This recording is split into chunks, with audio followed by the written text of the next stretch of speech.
Bien, buenas tardes con todos. Les saluda el biólogo magíster Carlos Scott Espinosa.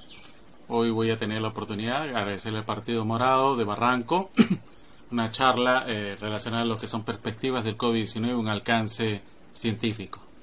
El año pasado, cuando apareció el tema de la pandemia, ¿no? Empezó en China, en Asia, a finales del año pasado, más o menos ya entre noviembre y diciembre, estaba dándose la sintomatología en varios pacientes y rápidamente llegó a Europa, donde ahora Europa realmente está al borde de un segundo brote. También llegó a África, pero llegó rápidamente a Estados Unidos y en un mes, en marzo, ya estábamos en Sudamérica, básicamente Brasil. A Perú ya sabemos llegó el 6 de marzo, pero eso es realmente las estadísticas de 2 o 3 semanas antes. Desde febrero ya teníamos COVID en el Perú y no era un solo caso, eran docenas probablemente de casos que no fueron registrados por el gobierno, ¿no? En ese entonces. Lo que se ha probado es que el COVID tiene un origen quiróptero, ¿no? Ya incluso se había registrado, porque ya quedaron muestras de el ADN de estos animales, de que hace unos 7 u 8 años habían sido encontrados este coronavirus en algunas cuevas en China, que incluso produjo la muerte de individuos, pocos, ¿no?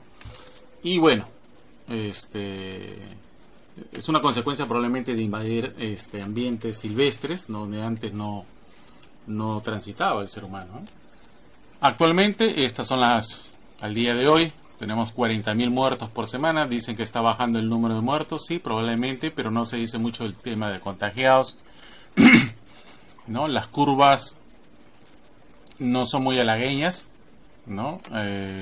Asia ha bajado enormemente, sin embargo, ahorita Norteamérica y bueno, y Sudamérica en general, América en general, ¿no? Es el que está siendo la fuente de contagio a nivel mundial. Ahí tenemos las estadísticas, ¿no? Número de muertos, ¿no? Ya estamos alrededor de 1 millón. Contagiados más de 30 millones, ¿no? Y seguimos en aumento, ¿no? No para la curva. Bueno, hasta la fecha, 31.000 muertos es lo que se registra, según los datos del INS. Y bueno, Latinoamérica es el que peor estadística tiene, ¿no? Peor estadística. Entonces,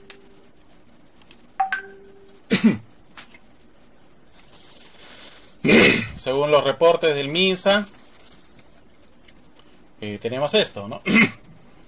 ¿No? Tenemos una curva que nunca llegó a la meseta, la famosa meseta que todos predijeron, nunca llegó, ¿no? Nunca llegó. Algunos mencionan que está bajando, pero eso es más o menos, vamos a ver qué podría estar pasando, ¿no? Otro tema que no es necesariamente relacionado a que está bajando, meramente el número de contagiados. Otro tema también es el tema de las pruebas. Seguimos haciendo pruebas rápidas.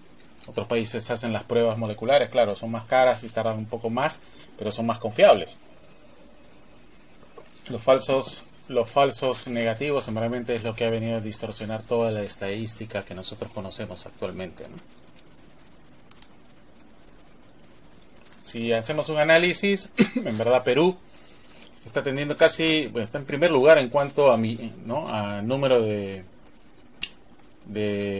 muertos, ¿no? Por millón de habitantes. Perú está en primer lugar, pero la tendencia es muy parecida a España e Italia. Parece que tenemos la misma conducta, tenemos casi el mismo número de fallecidos, ¿no? Hemos superado, sí es verdad, pero prácticamente hay la misma tendencia, ¿no? Comparado con países que tienen pues más 10 veces o 15 veces, como Estados Unidos y Brasil, en número de habitantes, ¿no? Y acá pongo el caso de Suecia, que hasta ahora estamos esperando su inmunidad de rebaño. Algunos dicen que Perú va a llegar a la inmunidad de rebaño cuando lleguen a 70% de contagiados, pero eso significa también 5% de muertos, ¿no? Alrededor del 5%, lo cual estamos hablando pues de casi 1 millón de muertos. Probablemente si seguimos en esa tendencia esperando, ¿no? Y bueno, la tan inmunidad de rebaño sueca, las estadísticas lo ponen en 10º lugar, ¿no?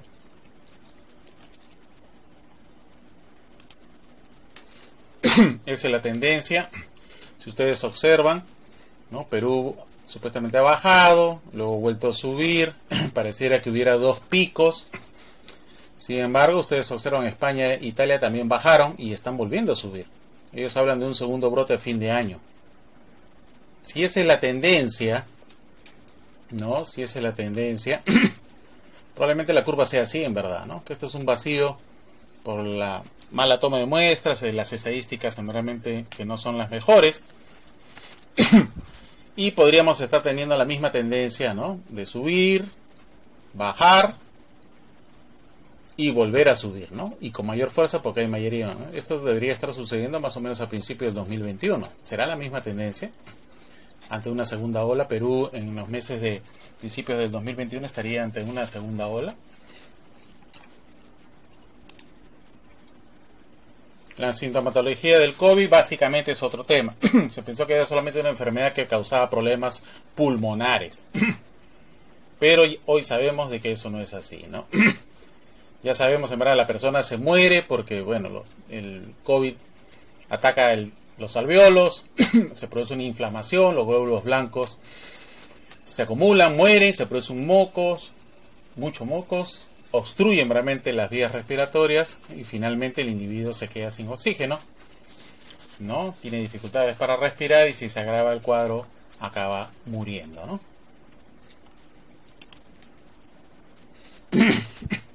¿Qué ataca? Bueno, ataca cerebro. Ya se ha visto que en algunos casos produce inflamación y se producen ACVs, ataca la vista, se ha visto ya los contagios, se está incluso pidiendo de que se utilice lentes, no solo mascarillas. También se pierde el olfato, ¿no? Es algo que han reportado. Hay problemas también a nivel de ataques cardíacos, problemas hepáticos, todos los problemas renales y también inflamación en algunos casos renales. Y eso se debe a que todos estos tejidos tienen AC2, que es el receptor, ¿no? Del COVID-19. Utiliza como llave molecular de ingreso esta enzima que está en la superficie de algunos tipos de tejidos. Y bueno, se une a ellos y procede al ataque. También se ha visto que produce inflamación testicular, incluso hasta esterilidad en algunos casos. Porcentaje pequeño, pero de todas maneras es un problema, ¿no?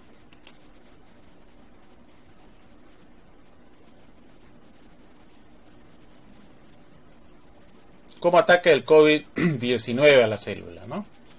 Y hemos dicho de que hay una proteína, una enzima, ¿verdad?, ¿no? Que es la convertidora de angiotensina 2, AC2, que funciona como una especie de cerradura. Y el COVID tiene una proteína llamada Spike, o S como la representamos, que funcionaría como una llave, ¿no? Eso permite normalmente al virus ingresar dentro de la célula al tomar contacto ambas proteínas, ¿no?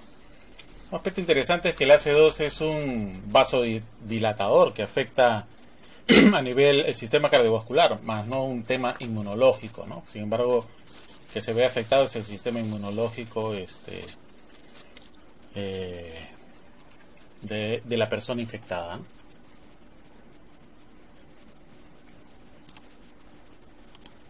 El malestar de la sintomología que nosotros hemos visualizado en este momento.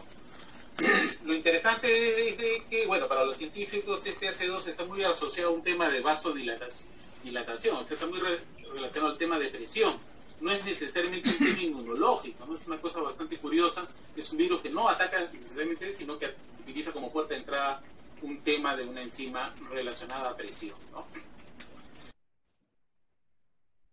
Bien, las preguntas que todavía están sueltas, ¿no? ¿Habría cepas del COVID que pudieran ser más virulentas en algunos grupos étnicos y por el tipo de sexo? Lo que sí se ha comprobado es de que es más letal, ¿no?, en varones que en mujeres. Algunos asumen de que hay algunos genes relacionados al tema de resistencia inmunológica que están en el cromosoma X, y las mujeres tienen 2 cromosomas X, lo tienen en doble, que podría ayudar a paliar el tema del contagio mucho mejor que los varones que solamente tienen un cromosoma X, ¿no? se está haciendo más estudios cada vez un poco más finos. Hay alguna información que podría estar tendiendo a eso. Y el otro tema también es el de los grupos étnicos. Hay algunos estudios, eso va a tener que ser más avanzado, que probablemente también la genética. Recuerden que el sistema inmunológico está en el brazo corto del cromosoma 6, tenemos un grupo de genes que están relacionados a un tema inmunológico y que varía de población a población. En pocas palabras, de etnia en etnia.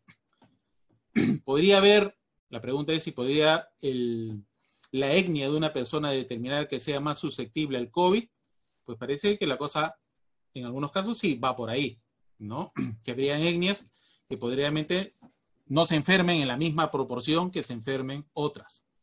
Entonces hay grupos, hay un grupo de la Universidad de Mayor de San Marcos que está caracterizando, recuerden ustedes de que el AC2 está producido por un gen y ahí tiene variantes, ¿no? Entonces están estudiando esto, más las variantes de algunos genes, para ver si realmente nosotros tenemos un tipo especial, ¿no? A nivel poblacional. El tema es que en Perú hay muchas etnias y eso también complica un poco el estudio, pero bueno, es un avance para hacer un poco un tratamiento más específico dependiendo realmente de las características genéticas de cada individuo, ¿no? Bien, otra cosa que se ha hecho es secuenciar. El virus es un virus pequeño, en verdad. Tiene como casi 30.000 pares de bases o nucleótidos. Se ha secuenciado, los chinos secuenciaron y el resto ahorita ustedes tienen disponibilidad de muchos COVID secuenciados en todo el mundo que está a disposición en el internet. Y bueno, uno de los primeros casos, se lo menciono acá, fue este paciente en diciembre, ¿no? Típico paciente que trabajaba en el mercado, famoso mercado de Wuhan, donde ya sabemos cómo trabajaban, muchos cadáveres de animales, muchos animales silvestres, ¿no? Y que bueno, fueron el primer reporte que se hizo y se ha publicado, ¿no? Ahí tenemos, ¿no? Como les mencionaba, ¿no? Estos primeros casos, ¿no? Hospitalizado este señor el 12 de diciembre del año 2019. O sea, los chinos ya sabían esto desde el año pasado, ¿no? Ok, bueno. Está publicado la sintomatología, que la pueden ver acá, fiebre, temperatura, que es lo que nos hacen a nosotros. Cada vez que ingresas ahora te miden la temperatura, lo cual, bueno, la gente no quiere que se mida porque tiene un tema de láser que dice que le va a afectar. No hay un tema de láser ahí, no es láser, que le va a afectar la vista y se hace medir en la muñeca. Sin embargo, hay una diferencia de casi 1 grado a veces entre la muñeca y la frente. Entonces alguien que de repente tiene 38 grados le va a medir 37 y lo van a dejar pasar. O sea, esos criterios también técnicos no han sido muy claros, ¿no? Podríamos estar ayudando a la expansión y no evitándola, ¿no? Bien, y el tema de los murciélagos, como ya les mencioné, ¿no? Son un gran reservorio y se ha probado probablemente que los murciélagos no solamente tienen un tipo, sino tienen varios tipos de coronavirus que todavía no han saltado a nuestra especie, pero podría ser que sí, ¿no? Y bueno, acá les muestro la foto, es el famoso vidrio esmerilado. Los enfermos de COVID les parece ese vidrio que le han pasado una lija y se pone blanco, opaco. Es un típico muy de ellos cuando están afectados ya, ¿no? Avanzados. Ahí tenemos, como les dije, les dije yo al principio que en el 2007 se había detectado una mina y había matado gente. Esos virus se habían guardado. Bueno, se habían secuenciado y se habían guardado. Bueno, cuando apareció este virus, había muchas teorías de que había pasado del pangolín, de los murciélagos, no sabíamos cómo había sido. Cuando se ha analizado el COVID-17, pues nos dimos cuenta que el COVID estaba bien metido. Si ustedes ven todo este árbol que está acá, todos son secuencias de murciélagos. Y el COVID-19, el COVID humano, está metido, bien metido, lo cual pues no quedó dudas de que estábamos realmente ante un salto zoonótico, ¿no? Un virus que ha pasado de murciélago, ¿no? Un bativirus, llámenlo como quieran, ¿no? A humanos, ¿no? Es un salto evolutivo, ¿no? Los virus tienen eso, pueden saltar también en especies diferentes, ¿no? Ahí tenemos, ¿no? Lo interesante Lo interesante es que este virus tiene genes y hay uno muy específico que es el que produce la proteína receptor, esa llave que yo les hablé molecular, ¿no? Y cuando analizamos esa secuencia es muy común entre todos los coronavirus, incluyendo el COVID-19. ¿Qué ha pasado acá? Una mutación, ¿no? Que permitió que los coronavirus ya no tocaran solamente el AC2 de los murciélagos, sino que tocaran el AC2 como punto de entrada de los humanos, ¿no? Los estudios más finos han determinado que realmente la cosa apunta por ahí. Y eso ayuda porque todo el tema de vacunas apunta ahí, a evitar que esa llave llegue a la cerradura, de alguna forma, con alguna de las vacunas, porque las vacunas tienen diferentes tecnologías. El tema de tratamientos también, si algún fármaco se descubre a futuro, también va a abocar a justamente este gen S, este spike que le llaman, una proteína puntiaguda que le dicen algunos, esta proteína de llave, ¿no? Evite que tome contacto con la cerradura e ingrese la célula y la infecte, ¿no? Es importante secuenciar el genoma, que es lo que se está haciendo, ¿no? Nos va a permitir rastrear. En el Perú ya se ha rastreado el origen de este coronavirus. ¿De dónde vino? ¿De Europa, de Estados Unidos, de Asia? ¿De dónde vino? ¿No? Nos va a permitir también desarrollar todo el tema de medicamentos y vacunas. Es importante conocer, ¿no? Las predisposiciones genéticas, que ya les hablé hace un momento, que todavía está en camino, que hay una connotación genética para que algunas personas sean más susceptibles o no. El otro tema es un tema ecológico, que es últimamente se ha anunciado, ¿no? Nosotros estamos destruyendo tanto los ambientes ecológicos que los coronavirus, probablemente de estos murciélagos, se contagiaban entre ellos o contagiaban animales que estaban muy cercanos dentro de su nicho ecológico. Al eliminar los nichos ecológicos, los murciélagos que vuelan han encontrado, ¿no?, el coronavirus otro huésped, ¿no?, que hemos sido nosotros, o porque nos hemos introducido, o porque nos llevamos a los lugares, a las ciudades o a los pueblos más habitados, y ahí es donde se podría haber dado ese salto, ¿no? Hay un tema también ahí de medioambiental, ¿no? Ya en el 3 de abril, ya el Instituto Nacional de Salud logró secuenciar el genoma. Nosotros tenemos el clado 5, estamos de COVID-1, este es el otro nombre del COVID, el SARS-2, ¿no? Pero tenemos nosotros un origen, estamos en este clado, ¿no? Mayormente europeo, lo que nosotros tenemos son mayormente cepas de Europa, pero por ahí a una que otra de Estados Unidos, ¿no?, de Australia, que también migración europea, pero básicamente podría decirse que tenemos una cepa europea, ¿no? Parece ser que la que tienen Estados Unidos, y eso hay que determinarlo, es una cepa muy virulenta, muy letal. Entonces, abrir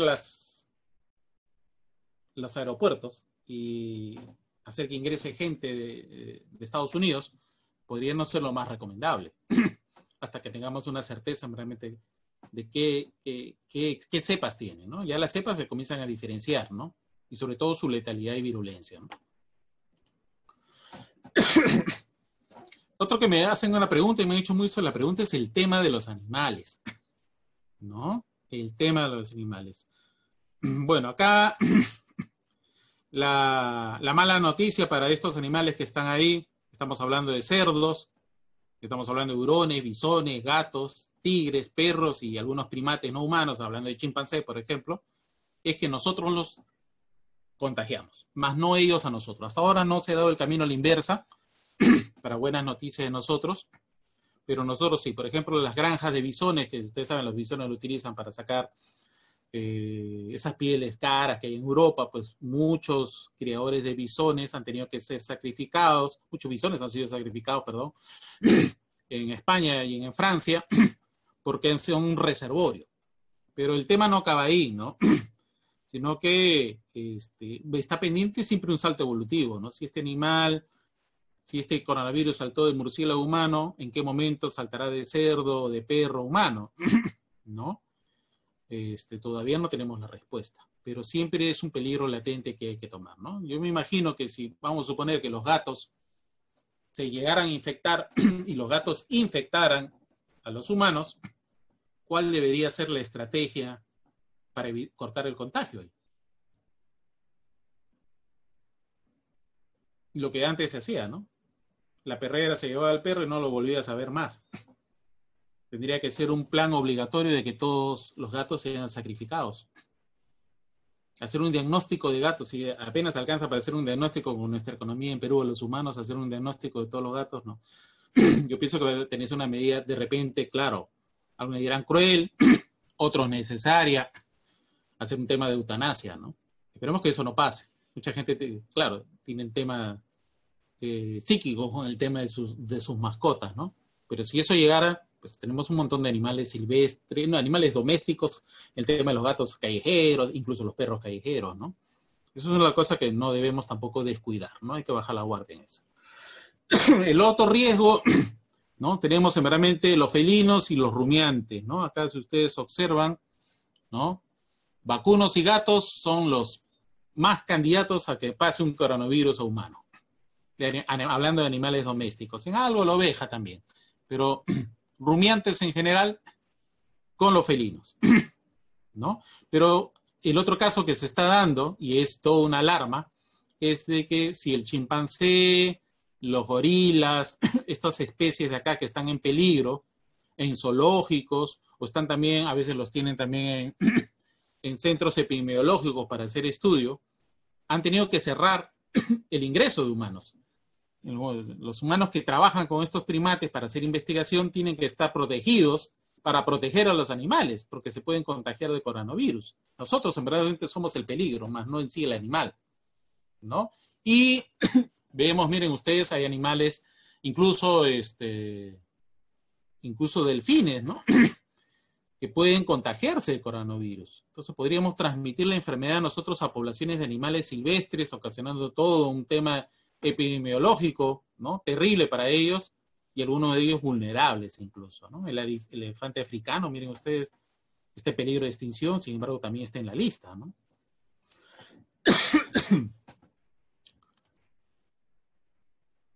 Bien, en cuanto a las vacunas, eso es ahorita lo que está preocupando, el tema de las vacunas. Lo único que yo critico un poco es que la información de las vacunas debería ser más transparente y más llegada a la gente, ¿no? Ahí tenemos la vacuna rusa, la Sputnik 5, que tanto anunció el presidente Putin, incluso había vacunado a su hija. Esos son las sintomatologías que presentaron ¿no? En la fase 1. Dolor de cabeza, astenia, dolor muscular, malestar, latido de corazón, picazón, diarrea, disnea, pérdida de apetito, dolor de la garganta, hinchazón, urticaria, tos, estornudos, etcétera, etcétera, etcétera. Claro, dijeron, bueno, después de eso solamente esto duraba 48 horas y se acabó el tema, ¿no? Pero lo vamos a ver realmente cuando entremos a la siguiente fase, fase 2, fase 3, para ver realmente si esto no se extiende, si es que no hay más casos. Podría ser uno de repente, porque recuerden que al inicio se hacen cientos de personas, puede ser 100 o 500 personas, se hacen estos primeros análisis, es un número pequeño, ¿no? Recuerden que la vacuna tiene que ser por millones, no va a ser miles, millones, ¿no? Y la pregunta es, ¿qué porcentaje vamos a aceptar nosotros meramente de sintomatologías adversas, ¿no? Bueno, estos anunciaron, acá están, fase 1 y 2. ¿Cuántos ensayos han hecho? Eso me preguntaron también. 76 adultos sanos de la raza blanca y asiática. Porque uno dice, no, fase 1, 2 han sido miles. No, han sido 76. Y en la fase 3 van a ser 40.000, ¿no? Ahí sí vamos a tener un número mayor, con diferentes grados de edades y grupos de riesgo por enfermedades. Entonces vamos saltando de una fase a otra, estamos apurados por sacar el tema de la vacuna, pero las vacunas a veces toman también su tiempo, por un tema de ensayo-error, como lo vamos a ver, ¿no? Está publicado, sí, dice que la vacuna es segura, bien tolerada y no causa efectos adversos. Bueno, esperemos que pase la fase 3 y nos den los resultados, pero que nos den los resultados y que el gobierno nos dé los resultados desagregados. Los especialistas deberían darnos. Al final de cuentas, quienes van a ser vacunados somos nosotros y nuestros familiares, ¿no? Bueno, acá un último anuncio, ¿no? Del 15 de septiembre, todo eso, hay efectos secundarios, ya empiezan a aparecer. Claro, en fase 3 comienza a evidenciarse ya más candidatos y comienzan a evidenciarse realmente más efectos adversos, ¿no? En la vacuna de China tienen esta publicación, una de las pocas en verdad, donde, bueno, China le ha reventado cohetes a todo el tema de su vacuna, que es una vacuna que incluso detecta variantes, etcétera, etcétera, pero hay que mencionar, ¿no? Hay dolor en la zona de inyección, bueno, casi pasa eso en todas las vacunas, fiebre también, fatiga, dolor de cabeza, dolor muscular, ¿no? Y que desaparecen en 48 horas. Y recordemos que esta es una vacuna prácticamente por ingeniería genética, porque lo que han hecho es insertarle ese gen de la cerradura del virus a un virus atenuado que no va a producir enfermedad, pero que va a desarrollar inmunología. No es ingeniería genética, es un virus prácticamente transgénico, ¿no? Pero bueno, son las metodologías y las estrategias para producir vacunas, ¿no? También en fase 3 veremos de acá a unas semanas cuáles son los resultados, ¿no? Hay un tema también, cuando se inició esto, por el tema de los precios de las vacunas, ¿no? El gobierno está adquiriendo estas vacunas en China, está adquiriendo estas vacunas. ¿Cuánto cuesta la dosis? La dosis, probablemente no sea una, sino van a ser 2 dosis como mínimo, $144, la china. La norteamericana va a costar $14 y la inglesa $7, ¿no? La que está en Oxford. Ahora, si me preguntan por qué tanta diferencia de precios, bueno, eso es algo que ya supongo que tendrán que responder las autoridades, ¿no? En relación por qué escogimos una vacuna la más cara. Se lo dejo yo para el tema político, ¿no?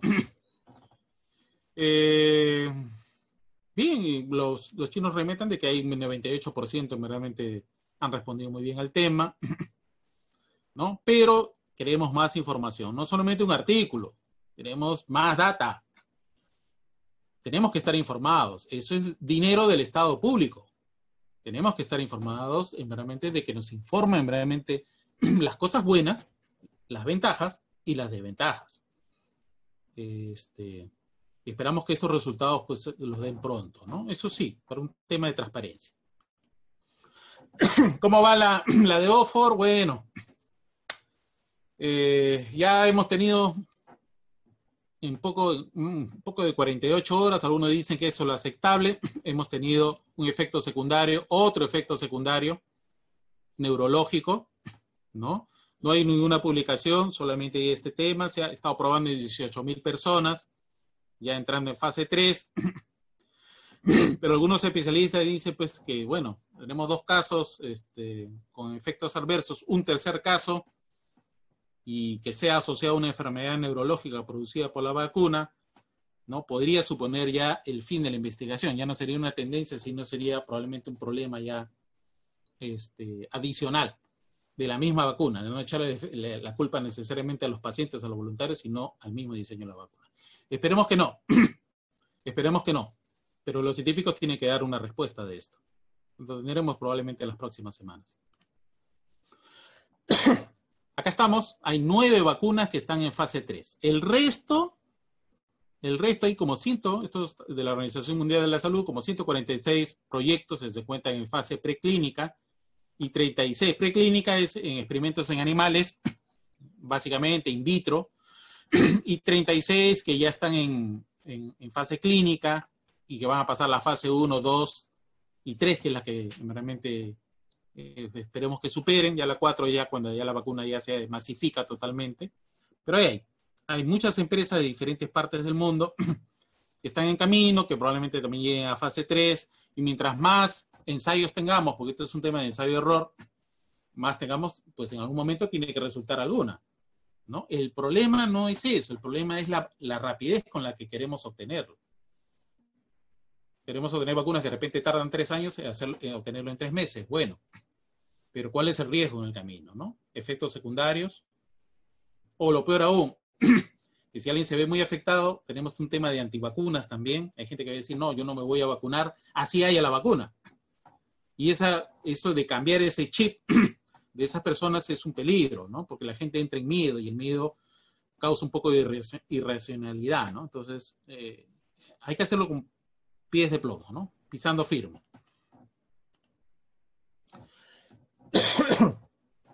El otro tema es el recontagio.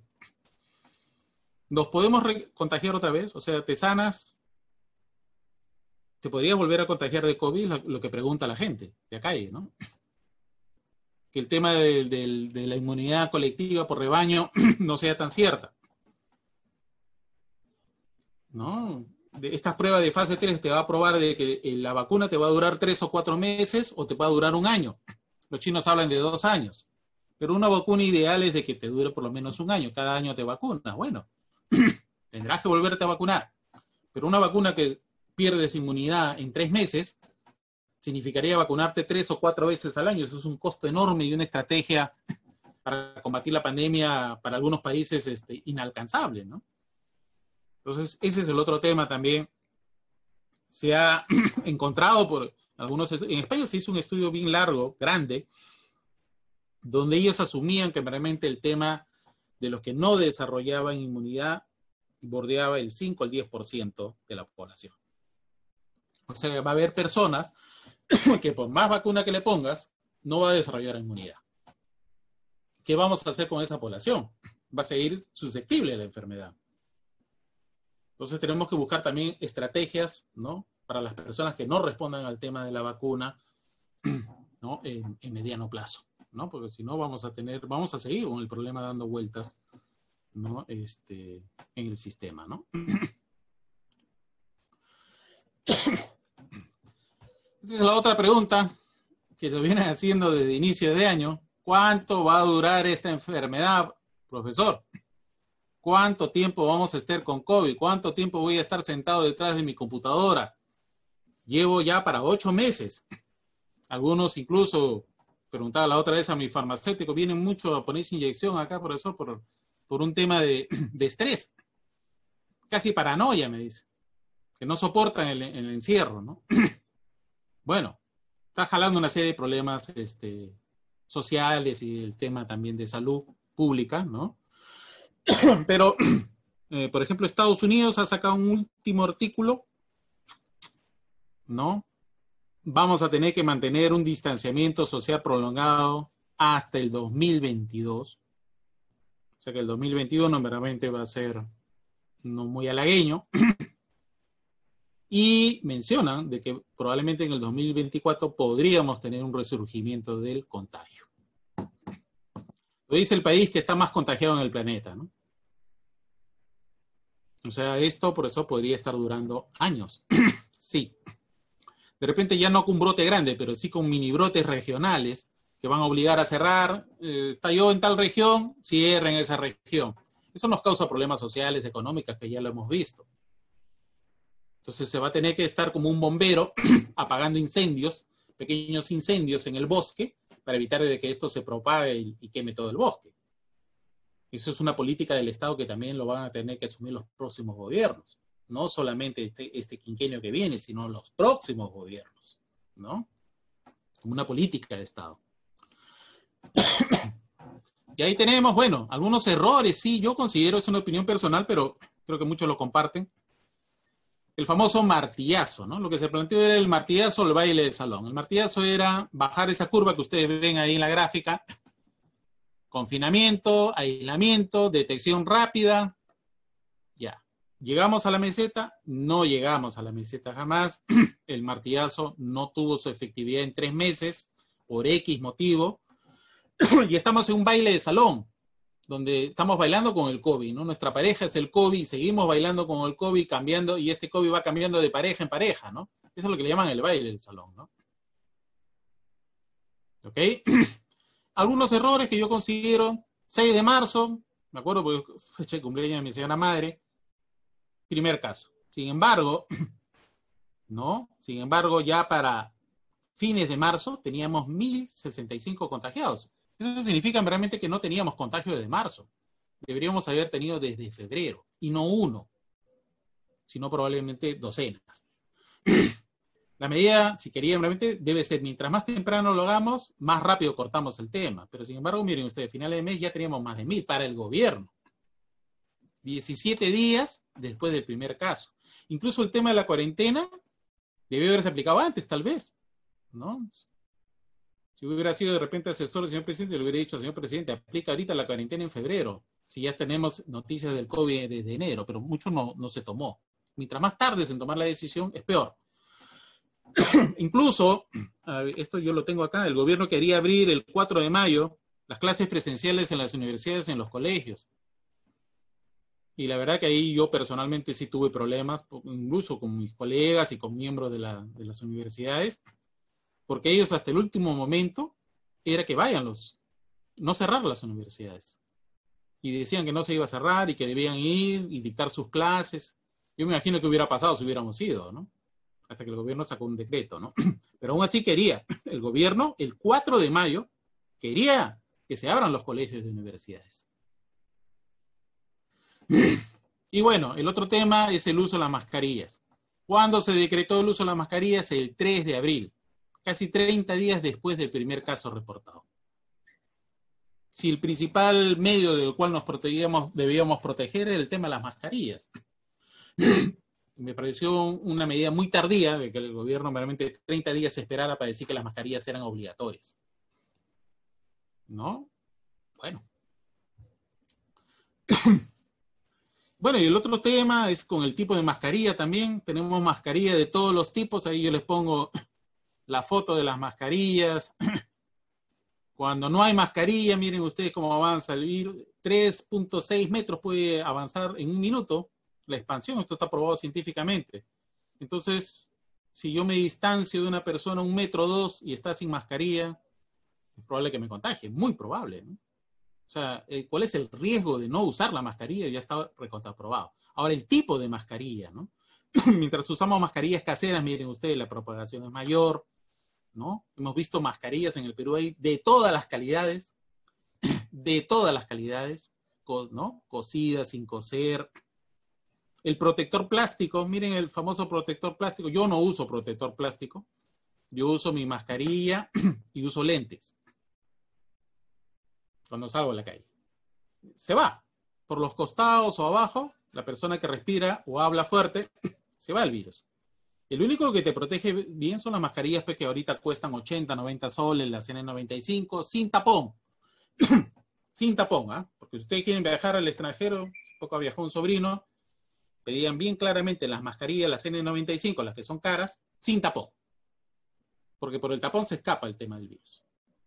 Así que en eso también ha habido poca información. Había muchas mascarillas, pero había poca información y tal vez mucha desinformación, ¿no? Cuando es vital meramente el uso de la mascarilla, es obligatorio, ¿no? Me da una sensación de falsa seguridad. Entro con mi mascarilla hecha de cualquier material y creo que estoy protegido, así haya personas con COVID adentro. Y eso es el problema de expandir más el contagio, ¿no? Lo de los ojos también hay unas probabilidades, sí ha habido una especie de conjuntivitis, pero una persona que puede ser propensa a una enfermedad no va a ser solo una conjuntivitis, va a ser una enfermedad con toda la sintomatología que ya hemos visto, ¿no? Sí hay una transmisión del tema ocular, hay una transmisión, agarras dinero, monedas, billetes, agarras manijas, subes una escalera, en fin, hay demasiadas formas de transmitir y lo que generalmente es esto. 30 veces al día estás haciendo esto. Te agarras los ojos, te agarras la boca, pero te agarran los ojos. Es instintivo, ¿no? Ahí también, en mi forma particular, debió haberse hecho algo más. El protector de repente evita que te toques, bueno, es una forma, ¿no? Pero hay un tema de agarrarse la vista, ¿no? Y hay un 5 o 10% que probablemente los contagios vengan por ahí, por más mascarilla buena que use.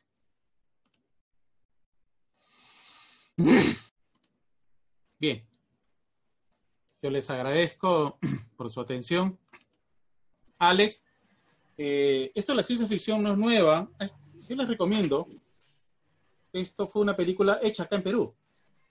El Limpiador. Ha sido difícil conseguirlo. El DVD me lo mandaron ya después de mucho buscar. Esta película fue hecha en el año 2012 y habla de una pandemia mundial, pero está ambientada en Lima. Y ahí ustedes pueden ver mucho del drama, ¿no? El drama peruano ¿no? De una persona que está dedicada a recoger los cadáveres, pero era un virus que mataba en poco tiempo, y no había tiempo ni para enterrarlos en cementerios, sino que había que cremarlos y enterrarlos ahí al aire libre, ¿no? Prácticamente, en el basural, ¿no? Pero, como digo, el tema pandémico, más que nunca, ahora ha cobrado mayor fuerza, y estamos seguros de que esto se va a repetir. Al menos yo, es mi opinión personal de que esto se va a repetir. Espero que no sea trágicamente peor a la que hemos vivido ahora. Un virus que ya no mate después de semanas, sino que mate en días, que sea más virulento, ¿no? Porque los virus tienen una capacidad mutacional increíble y de saltos de especie a especie, ¿no? Así que, bueno, el tema científico y técnico es lo que debe primar antes del tema político. Y el tema político lo debe gerenciar en base meramente a la información que reciba del aspecto técnico. Es mi recomendación, ¿no? Ok, les agradezco. Más bien a ti, gracias Carlos por esta excelente exposición que nos has dado. Yo creo que ha sido para beneplácito de toda la concurrencia, ¿no? Haber podido estar en una conferencia tan oportuna y que cae justo en esta época terrible que está viviendo no solamente nuestro país, sino todo el mundo. A continuación, Carlos, voy a dejar,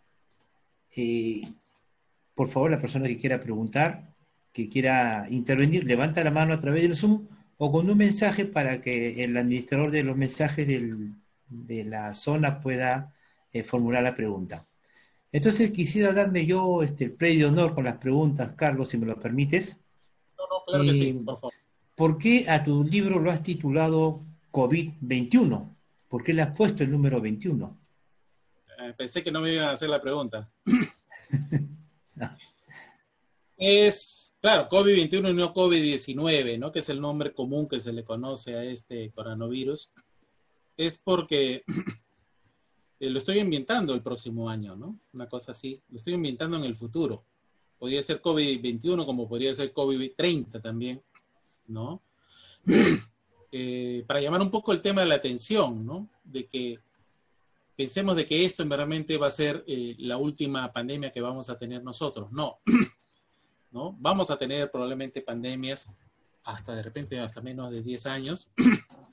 Y COVID-21 son los mismos errores que tenemos ahora sumados, ¿no? Más apocalípticos probablemente a lo que teníamos, pero siguen siendo los mismos errores, ¿no? Estamos cometiendo los mismos errores. Entonces el libro lo que trata de plantear, hay un tema ahí de filosófico también, ¿no? De que si tú bajas la guardia en esta u otra pandemia, tus resultados van a ser los mismos. Vas a tener muertes, contagios, gente que va a estar afectada a sus vidas. No sabemos a mediano plazo qué va a pasar con las sintomatologías que ya hemos mencionado. Y vamos a tener pues, un tema económico, de salud y de psicológico incluso, ¿no? El estar encerrado, como ya les mencioné, causa meramente pánico y miedo, ¿no? ¿Para qué cometer los mismos errores si podemos aprender de los antiguos, ¿no? Y si no es evitarlos, por lo menos aminorarlos a tiempo, mitigarlos, ¿no? Entonces ese es el mensaje. El mensaje en general del libro es que esto, bajar la guardia, en los años venideros, podría ser más catastrófico que la pandemia que tenemos hoy día, ¿no? Uh-huh. Bien. ¿Alguien que quiera preguntar, por favor?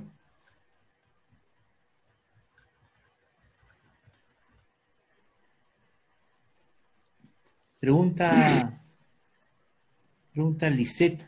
Dice, ¿cómo se manejaría la responsabilidad social en la salud pública? ¿Cómo se manejaría la responsabilidad social en la salud pública?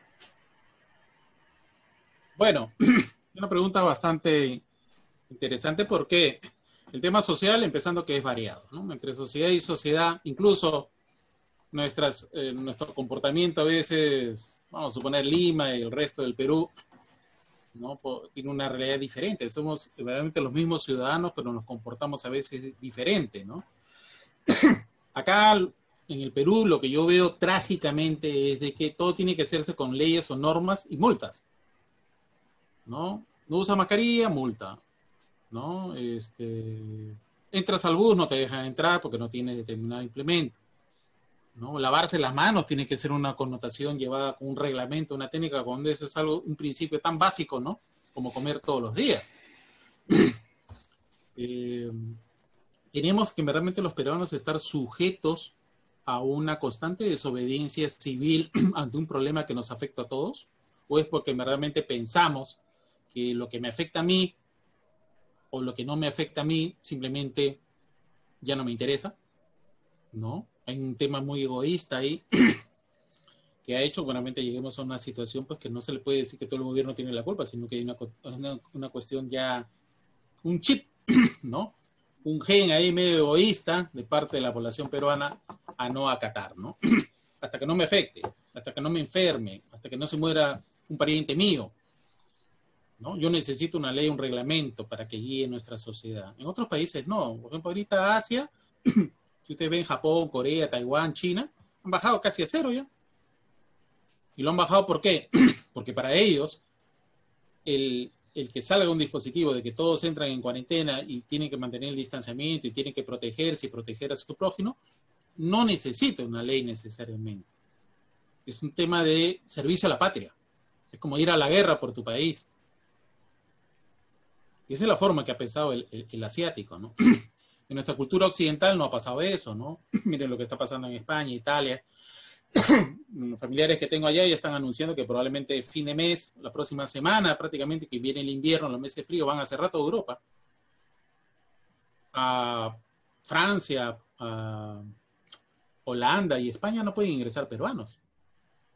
Los regresan, así han comprado su pasaje. Solamente lo único que está ingresando son los uruguayos. Claro, los uruguayos han tenido 20 muertos. Y ellos han tenido un policía, ¿no? Yo conozco Uruguay, 2 veces he estado allá. Allá no se necesita de un policía.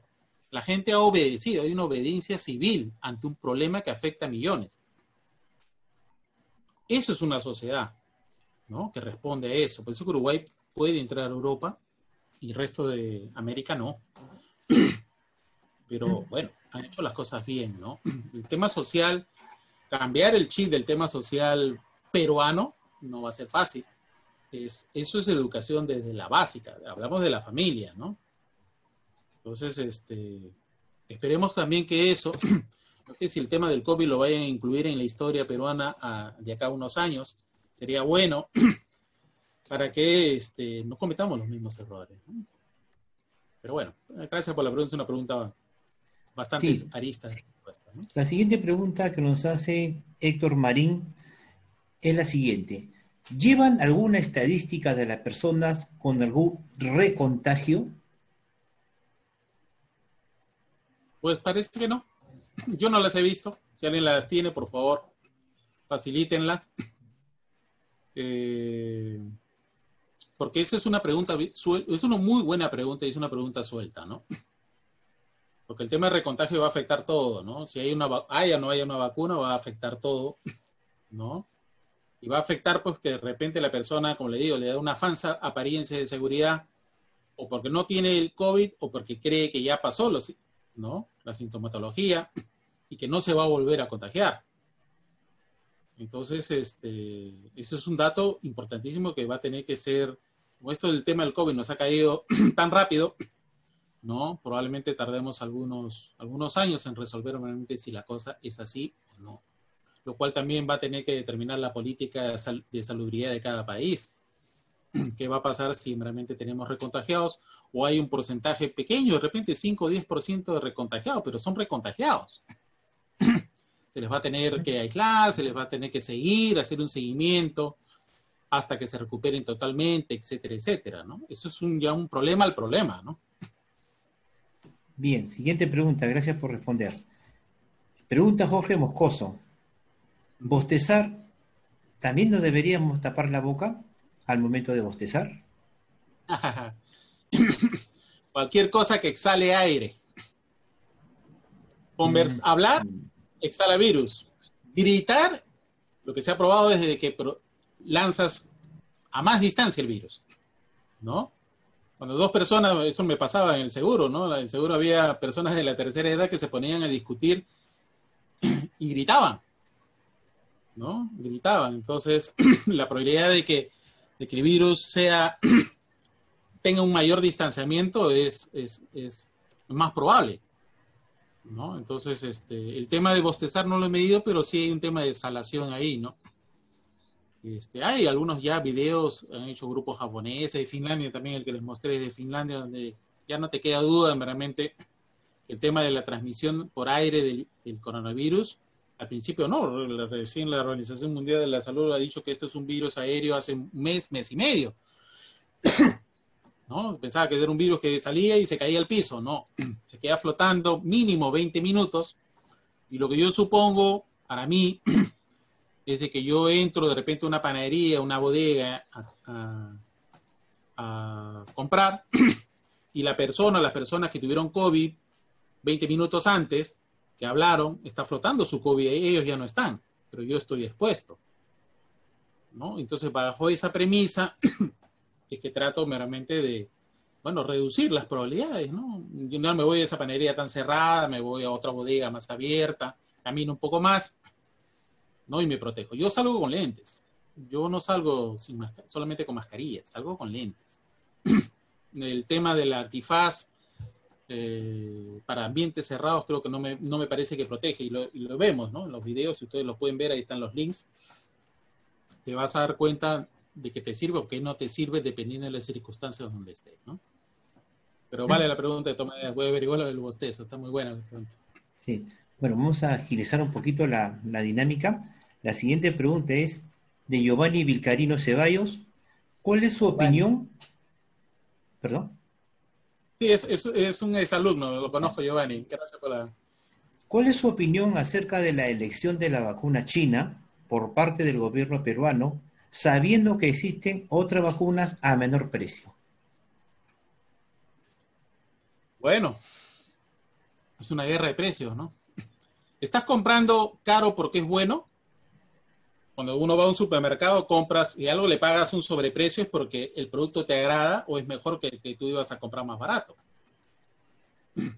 Es la vacuna china, porque yo lo que he visto es uno o dos reportes nada más del tema de la fase 1 y 2, y de ahí no he visto nada más.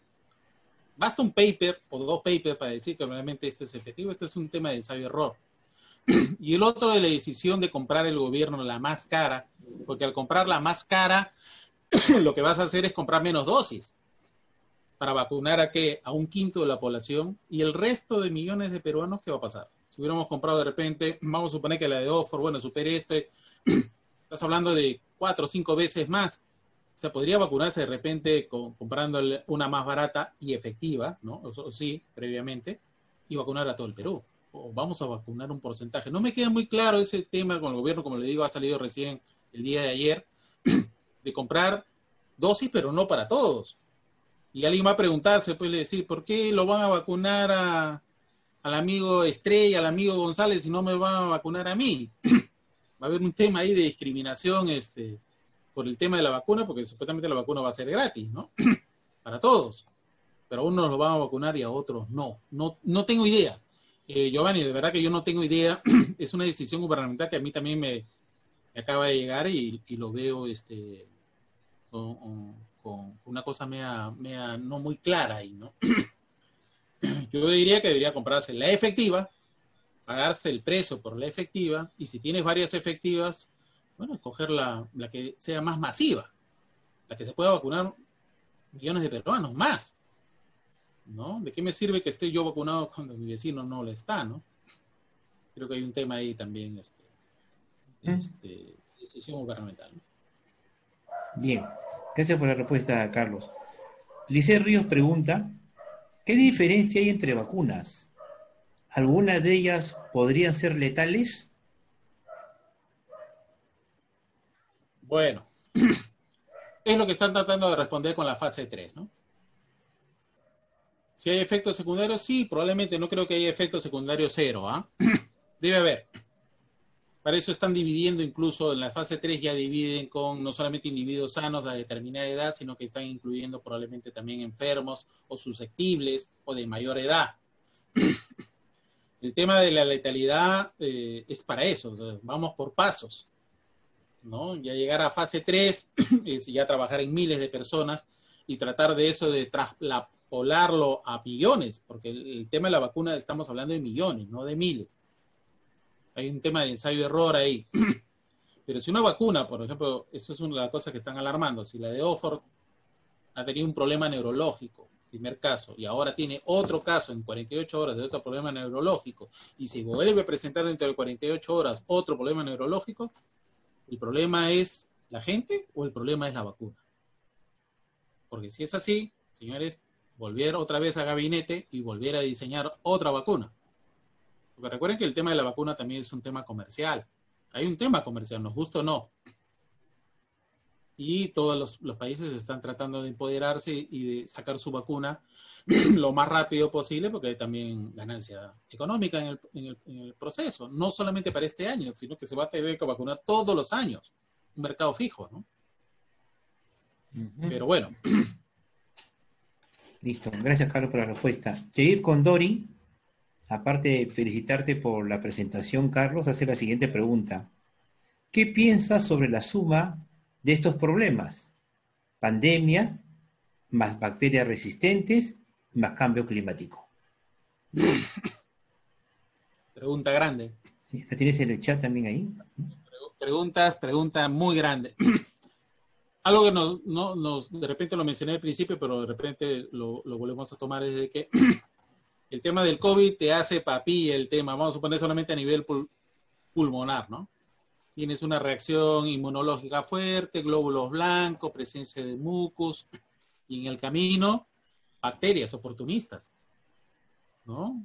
Es como el tema del SIDA, ¿no? En el SIDA te mueres, a veces no sí por el mismo SIDA, sino por las enfermedades oportunistas que se aprovechan que tu sistema inmunológico ha bajado. Acá tenemos una cosa así, ¿no? Por eso que hablaban de que el tema antibióticos, claro, el tema antibióticos en un paciente es para combatir las infecciones oportunas, más no para combatir el COVID. Y el tema ambiental que se menciona, pues, ¿qué hemos hecho con el tema ambiental, no? Lo que hemos hecho, si hablamos de los animales que son reservorios de esto, nos hemos talado árboles, hemos quitado nichos ecológicos, hemos eliminado especies que antes eran reservorios de estos virus, y que ahora, pues, al no encontrar el reservorio, ha saltado al tema humano. Parece que no tuviera conexión, pero un tema ambiental dañado, ¿no? Sobre todo en bosques con animales silvestres, va a ser un problema que con los años va a aumentar. Mírenlo ustedes, nomás el tema de la tala a nivel mundial no para, ¿no?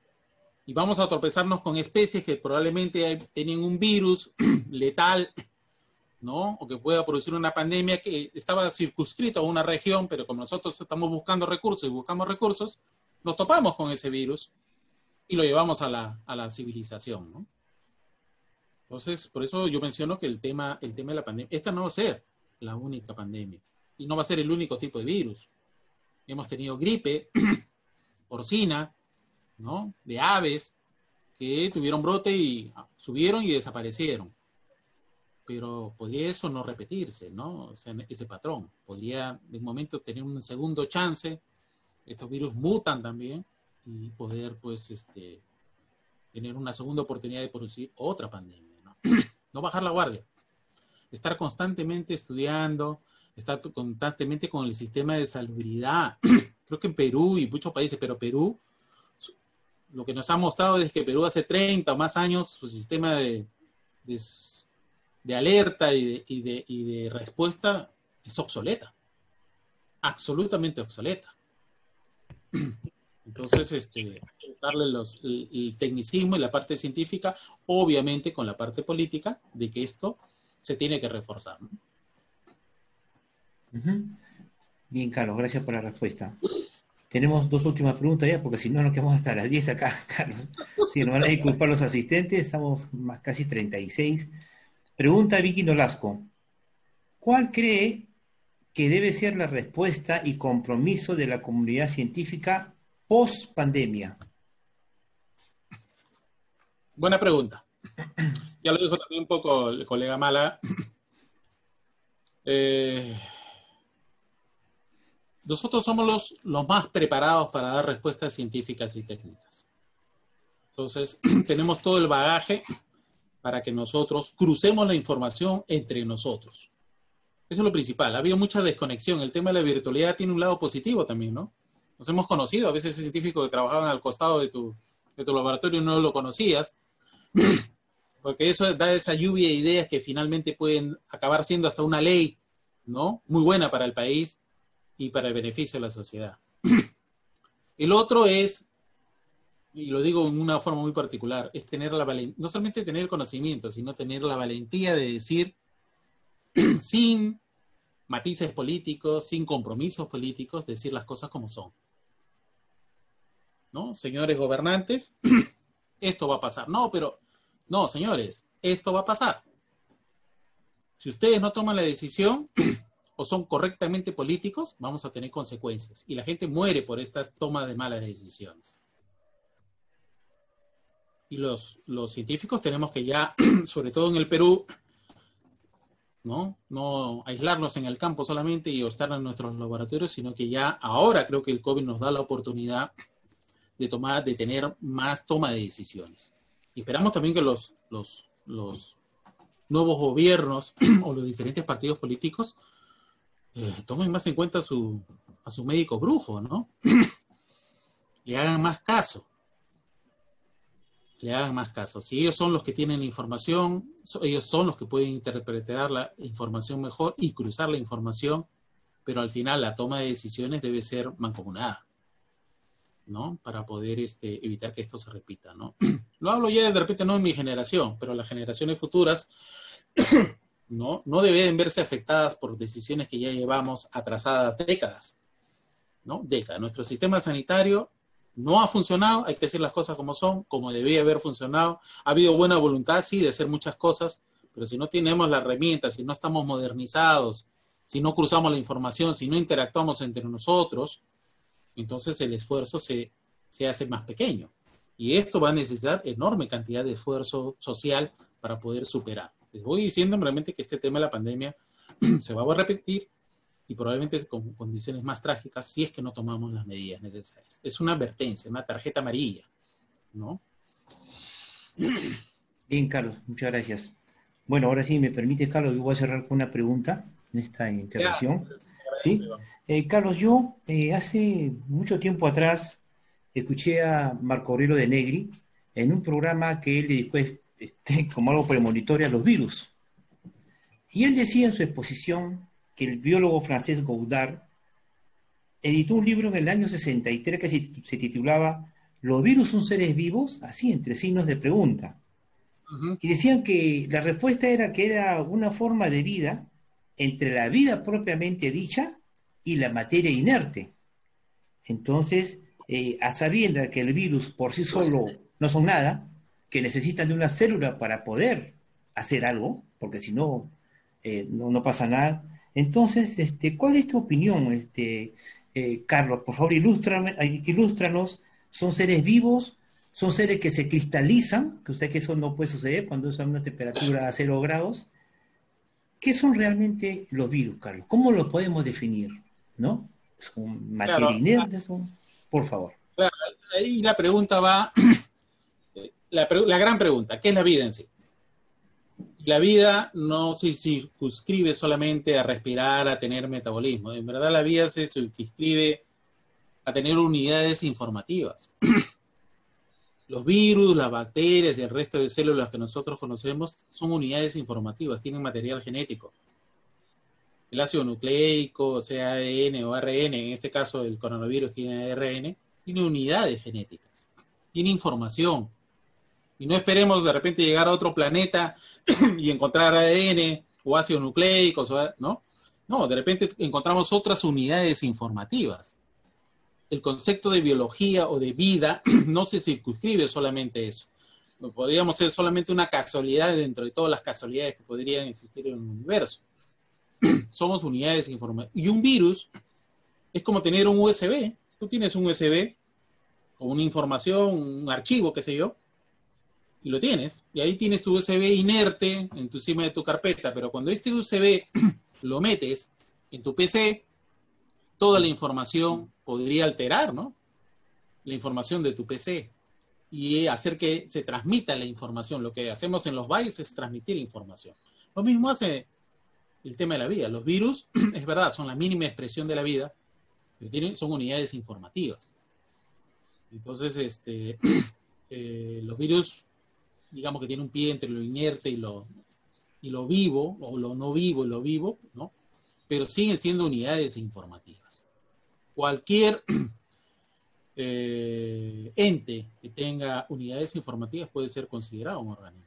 La inteligencia artificial, que tanto se está trabajando, en algún momento no se sabe, pues hay tanta especulación de esto que acaben teniendo conciencia, ¿no? Pero ¿cuáles son sus unidades informativas? En nosotros, los organismos biológicos orgánicos, nuestra unidad informativa es el carbono. En el tema artificial es el sílice. Y si tú ves la tabla periódica, los dos están en el mismo sitio. No es casualidad, ¿no? Entonces, yo lo circunscribo ahí, ¿no? El tema es unidad informativa. Si cualquier cosa, como los virus, puede transmitir información, entonces ya lo consideramos como una forma de vida, ¿no? Ok, gracias, Carlos. Bueno, se terminó la ronda de preguntas y ahora sí va a tomar la palabra el señor Aldo Cabrera, que también es biólogo de profesión. Aldo, por favor. ¿Qué tal? Más bien, un ratito, Carlos, si fuera tan amable de dejar de compartir el... Sí, claro que sí, claro que sí. Favor, No, déjalo más bien. No, lo que pasa es que quiero tomar... O sea, déjalo, Carlito, déjalo para después tomar la foto, déjalo ahí nomás. Sí, sí. Bueno. Sí, sí, ¿Lo ven? Ya. Sí, perfecto, también. Aldo, Bueno, por favor, tienes 5 minutos. Primero, un saludo a todos. Muy buena la exposición de Carlos. Ha abarcado casi todos los aspectos que tienen que ver con esta pandemia. Pero a mí me gustaría complementar con un par de ideas más que estoy seguro que van a encontrar muy interesantes. Bueno, en primer lugar, el tema de las vacunas, ¿no? Las vacunas, 5 de las principales vacunas que están en fase 3 ahorita, de las 9 que ha mencionado Carlos, 5 son transgénicas. ¿Qué quiere decir esto? Que un virus, un adenovirus, por ejemplo, que es el caso de la vacuna rusa, que transmite el virus de la gripe nada más, le han sacado un pedacito y le han insertado otro pedacito que corresponde al coronavirus, a una proteína del coronavirus. No es el coronavirus. Entonces este virus, una vez que te lo inyectan con la vacuna, hace su chamba. ¿Y cuál es su chamba? Capturar una célula y usarla para producir un montón de otros virus. Estos virus, como son de gripe, no te van a provocar el daño que te provoca el coronavirus, pero le van a enseñar a tu organismo a que responda a esa proteína del coronavirus, haciendo que cuando te toque de verdad el virus, el verdadero, ya no te afecte y puedas reaccionar rápidamente y estés, como se dice dentro del argot, inmunizado.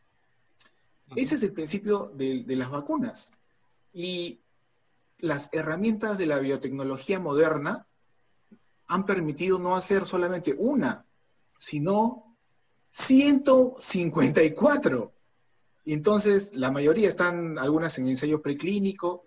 De hecho, hay una peruana que está usando a la salmonela, una salmonela modificada genéticamente, a la que le han también añadido un pedacito de información del coronavirus. Entonces, como ven, es una herramienta que está al alcance de todos. Y es tan sencilla de usar que ahora hay grupos en Estados Unidos y en otras partes del mundo, felizmente todavía grupos de investigadores, de biólogos, que tienen los equipos, que tienen el termociclador, que son equipos que se usan para hacer estos trabajos, y están haciendo vacunas caseras. Y entonces aquí quiero referirme a un hueco en la legislación. ¿Qué pasaría si yo daño a una persona? Yo inmediatamente en ese momento cometo un delito y a mí me juzgan por ese delito. Pero ¿qué pasa si yo me daño a mí mismo? Entonces, no hay ninguna ley que me castigue a mí por dañarme yo mismo. Me puedo suicidar y nadie va a la cárcel. Ese más o menos es el principio de los que se autoinyectan vacunas. Como están atentando, entre comillas, contra sí mismos, en realidad lo hacen porque quieren acortar los plazos, tienen otro tipo de motivaciones, no son punibles. Entonces, ahí hay un vacío legal, la FDA no puede perseguirlos. Y cada vez se está haciendo más sencillo fabricar vacunas, fabricar anticuerpos, y los equipos cada vez son más baratos. Esto, para que te den una idea, es como una impresora 3D. Imagínate que tienes una impresora 3D. ¿Tú puedes imprimir cualquier cosa? No, porque tendrías que saber programación. Tú tienes que tener plantillas ya hechas por alguien. Por ejemplo, ahorita hay gente que puede imprimir un arma de fuego en 3D, pero necesitan los planos y esos planos están prohibidos por obvias razones. Entonces, así como poco a poco se va accediendo a esta nueva tecnología, lo mismo está pasando con la biotecnología. Y nosotros en el Perú ya deberíamos estar discutiendo la regulación para que gente como Carlos, gente como yo, de repente no, en un momento de locura no creamos algo que después se pueda salir de las manos, que pueda afectar el ambiente.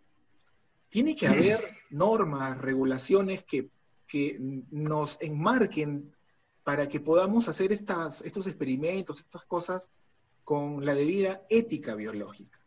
Ese es uno de los aspectos que quería tocar. Y el otro, ya sé que me han dado 5 minutos, nomás no se preocupen, es el tema de cómo estamos, ¿no? Bueno, resulta que las pandemias anteriores hablaban de un 60%, 70%, entre un 50 y un 70% de población que se necesita infectar para que se produzca la inmunidad de rebaño.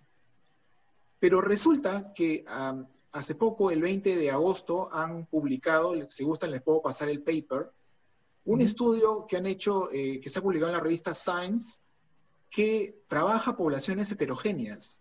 Y resulta que en el Perú tenemos una de las poblaciones más heterogéneas del mundo. ¿Qué pasa con las poblaciones? ¿Qué pasa con las poblaciones heterogéneas? Resulta que en esas poblaciones ya no se necesita 60%, se necesita 40% de infectados para llegar a la inmunidad de rebaño. Y han hecho un estudio de cero prevalencia hace un mes más o menos que arrojaba en Lima el 25% de infectados, un poquito más, 25.3%. Y hace una semana, unos días más, han hecho otro estudio de prevalencia en Lima y arroja que ya estamos en 37% de prevalencia. ¿Qué cosa es prevalencia? Significa que es el número calculado de personas que ya se infectaron, que más o menos en Lima deben ser unos 4.2 millones. Pero en el Perú hay sitios como Iquitos, por ejemplo, en donde estudios de prevalencia dicen que ya están por el 70% de infectados. Y hay algunos centros poblados que ya tienen 90% de infectados. Entonces, un promedio en todo el Perú, es muy fácil llegar a la conclusión de que por lo menos 40% de los peruanos ya se infectaron. Y si ese estudio que les menciono tiene aplicación práctica, significa que de esta manera se explica por qué todas las curvas en este momento están bajando. Las hospitalizaciones, la positividad, o sea, la cantidad de positivos de acuerdo a la cantidad de muestras, las muertes, que de todas las curvas, porque todas pueden tener sesgos, problemas, subregistros, pero la cantidad de muertes, sobre todo la del SINADEF, que chapa todo, es dentro de nuestras limitaciones, es la que mejor nos da una idea de cómo está yendo la pandemia. Y lo que nos dice esa curva es que ahorita estamos a menos de la mitad de lo que estábamos antes. Como dice Carlos, es probable que hayan brotes pequeños en poblaciones que se han cuidado muy bien. Eso lo estamos viendo en Italia, lo estamos viendo en España, en Francia, que en Nueva Zelanda, mira, Nueva Zelanda, por ejemplo, o Japón, tenían un sistema de salud excelente. El martillazo fue tan efectivo que se fueron a cero, no tenían ni un muerto. Y ahora tienen una segunda ola que es más grande que la primera. Y entonces eso no creo que pase aquí en Perú, hay demasiada gente contagiada, pero sí probablemente van a haber brotes más chiquitos que se van a ver y se van a poder controlar, dado que el sistema de salud peruano en ese momento ya tiene personal capacitado y ahora ya se están liberando algunas camas UCI. Eso era un problema horroroso, porque si te tocaba la mala suerte de necesitar una cama UCI, no tenías. Ahora ya hay, siquiera algunas, y cada vez hay más. Entonces, igual, esto no significa que se deban contagiar porque hay secuelas. Hay informes que hablan de mayor propensión al Parkinson, por ejemplo. Y eso solamente es la punta del iceberg. Hay un montón de otras cosas que se están descubriendo sobre este virus. Entonces, lo más recomendable a todos, por favor, y con esto termino, continúen cuidándose. Todavía no hemos pasado esta ola enorme, esta segunda ola. Está bajando, pero continúen con las precauciones. Y el virus poco a poco va a encontrar cada vez menos personas susceptibles, porque ya casi todos están contagiados, y poco a poco se va a ir apagando. Y cada vez va a ser más difícil que nos contagie. Pero para eso tenemos que continuar con las medidas, la mascarilla y todo eso. Entonces, sin más que decir, muchas gracias a todos. Felicito una vez más a Carlos. Y ya me animé también a escribir un libro, Carlito. Ya, vamos a hacer la competencia. Gracias a todos y hablamos. Chao, chao. Bueno, antes de pasarle al señor Alex Estrella para que dé por finalizado el evento, no se olviden, Carlito, yo quiero aprovechar, si me das la oportunidad, de adquirir el libro que nuestro ciudadano barranquino, ¿no?, ha publicado, y de repente, si quieren alguna información al respecto, llamarlo a Carlos, o en todo caso comunicarse con la base del Partido Morado, podría ser, Carlos, para poder contactarte contigo, ¿sí? No hay problema. ¿No? Y inmediatamente poder adquirirlo, y es un libro realmente que culturiza mucho, ¿no? Increíble, Carlos, te felicito. Te felicito gracias. Realmente. Alex, por favor, te dejo. ¿Perdón? Sí, los personajes han sido basados muchos en ustedes, ¿no? En el peruano de a pie, ¿no? Ah, ya. Gracias, Carlito, gracias. Carlos, ¿podría dejar de compartir la pantalla para tomarnos la foto oficial, por favor, si fueras tan amable? Y posteriormente pasar la palabra al secretario de Organización y Planeamiento de la base de Barranco, el señor Alex Estrella. Sí. Hay una pregunta que me gustaría que la responda Aldo. Y dice, ¿podríamos llegar a estar todos contagiados antes de que lleguen las vacunas? Entonces ya no es necesario comprar 30 millones de vacunas que propuso el gobierno. ¿Qué podría responder Aldo? A ver, no funciona así. A ver, para comenzar no se van a contagiar todos. En el peor de los casos se van a contagiar un 80% de la población. Ahorita ya estamos entrando a la inmunidad de rebaño y cada vez se va a entrar con más fuerza. La vacuna debe estar llegando para abril, mayo del otro año, probablemente. Y para ese momento ya 1 de cada 2 peruanos debe estar contagiado. Ahora, no sabemos cuánto tiempo va a durar la inmunidad de rebaño. Entonces, la inmunidad de cada uno puede durar 6 meses, 1 año, 2 años, y cuando se acabe la inmunidad vamos a necesitar la vacuna. Se habla incluso de que esta vacuna probablemente va a ser anual. Todos, aquí muchos de repente se vacunan contra la gripe estacional. Esto quiere decir que todos los años te pones una vacuna contra la gripe, porque todos los años la gripe cambia. Este coronavirus no es tan mutable como la gripe, probablemente dure 2 años, pero a los 2 años vamos a necesitar otra vez inmunizarnos contra alguna mutación, que todavía no hay, de este virus, y entonces sí se va a hacer necesaria la vacuna de todas maneras. La ciencia, como ven, está avanzando bastante rápido, así que cada vez es más rápido conseguir las vacunas, así que vamos a estar bien picados en el futuro y nuestros hijos más todavía. Gracias, Aldo. ¿Qué pasa? Bueno, Iván, creo que eso sería todo. Sí, no hay más que agregar. Bueno, entonces quiero agradecer en primer lugar a Aldo por sus precisiones, a Carlos que ha aceptado gustoso participar y brindarnos esta charla respecto al COVID. Muchas gracias, Carlos. No, a ustedes, por favor.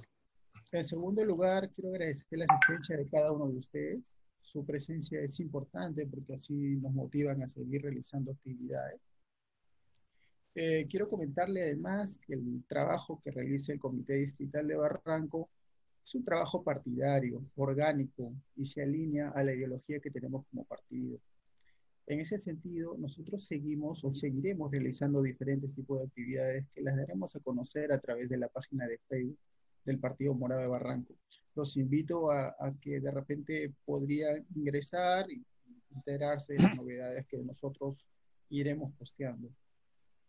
Quiero aprovechar una vez más, agradecer la presencia de todos ustedes, y dicho esto, estoy por terminado el presente evento. Iván, a ver si nos podrías tomar una foto, quisiera que todos se activen sus cámaras y para poder despedirnos. Se activan sus cámaras, por favor, por tomarnos una foto y quede como evidencia para la exitosa exposición de Carlos. Gracias. Sí. ¿Listo? Ya, a ver, ahora sí.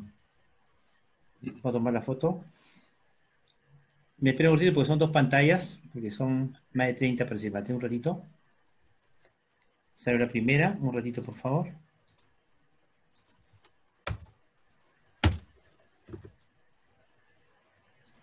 Voy a tomar la segunda. Tomo la segunda un ratito.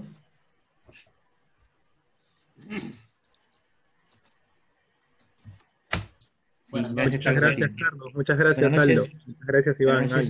Buenas noches. Gracias. Buenas noches. Oh.